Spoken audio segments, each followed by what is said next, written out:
জোরে সোরে চলছে নির্বাচনী প্রচারণা। এই মুহূর্তে পাকুন্দিয়ায় 11 দলীয় জোটের প্রচারণা মিছিল চলছে।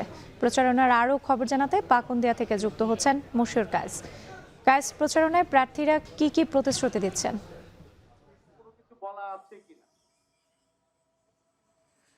রাত্রি কিশোরগঞ্জের সব কয়টি যে আসন রয়েছে, 6টি আসন সংসদীয়, সব কয়টি আসনেই কিন্তু প্রচারটা কিন্তু বেশ জোরে সোরে চলছে। আমরা দেখেছি যে সকাল থেকে রাত অবধি কিন্তু প্রার্থীরা দাঁড়ে দাঁড়িয়ে ঘুরছেন এবং বড় বড় আমরা দেখেছি যে শোডাউন কিন্তু তারা দেখাচ্ছেন এবং তারা যে বিভিন্ন অঞ্চলে ঘুরে বেড়াচ্ছেন বিশাল বিশাল মিছিল নিয়ে আমরা দেখেছি এবং তাদের সঙ্গে কিন্তু আমরা দেখেছি যে জনগণের একটা বেশ যোগসাজশ হচ্ছে এবং তারা কিন্তু জনগণের সঙ্গে কথা বলছেন প্রার্থীরা এবং বিভিন্ন দল কিন্তু বিভিন্ন রকমের প্রতিশ্রুতি দিচ্ছেন এবং এই ভোটের মাঠে কিন্তু টিকে থাকার জন্য। আমি যদি একটু জানাই যে আজকে যে এই মুহূর্তে কিশোরগঞ্জের 2 আসন পাকুন্দিয়ায় চলছে জামাতের যে প্রচারণা, এখানে কিন্তু একটি বিশাল মিছিল কিন্তু শহর প্রদক্ষিণ করছে এবং এই মিছিলটিতে কিন্তু আমরা দেখেছি যে বেশ কিছুদিন আগে যে বিএনপি যে সাবেক সাংসদ ছিলেন আখতারুজ্জামান রঞ্জন, তিনি কিন্তু জামাতে সম্প্রতি যোগদান করেছেন, তিনিও কিন্তু এসে সেখানে যোগ দিয়েছেন এবং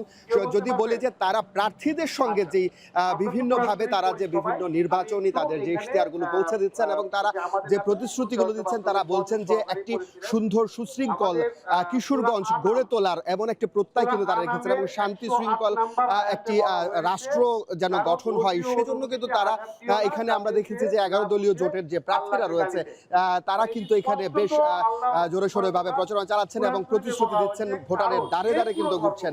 আমরা যদি বলি যে সভা সমাবেশের পাশাপাশি কিন্তু বিভিন্ন বাড়ি বাড়ি তারা যাচ্ছেন, ভোটারদের সঙ্গে তারা কথা বলছেন এবং উঠান বৈঠক করছেন, সেগুলোর মাধ্যমে কিন্তু তারা একেবারেই বলা যায় যে তারা ব্যস্ত সময় পার করছেন এবং যে ভোটের মাঠ যে গরম রাখার জন্য তাদের নানা অ্যাঙ্গেলে আমরা দেখেছি যে প্রচারণা, আমরা দেখেছি মিছিল, দেখেছি আমরা বিভিন্ন জায়গায় সভা সমাবেশ উঠান বৈঠক, পাশাপাশি নানা ধর্মী কিন্তু আমরা সামাজিক যোগাযোগ মাধ্যমেও দেখেছি যে বেশ সরব তারা তাদের যে নির্বাচনী ইশতেহার রয়েছে সেগুলো কিন্তু পৌঁছে দিচ্ছেন।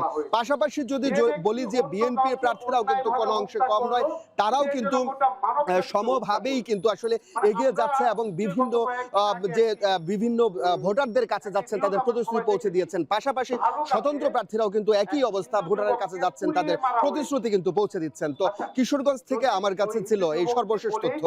রাত্রি।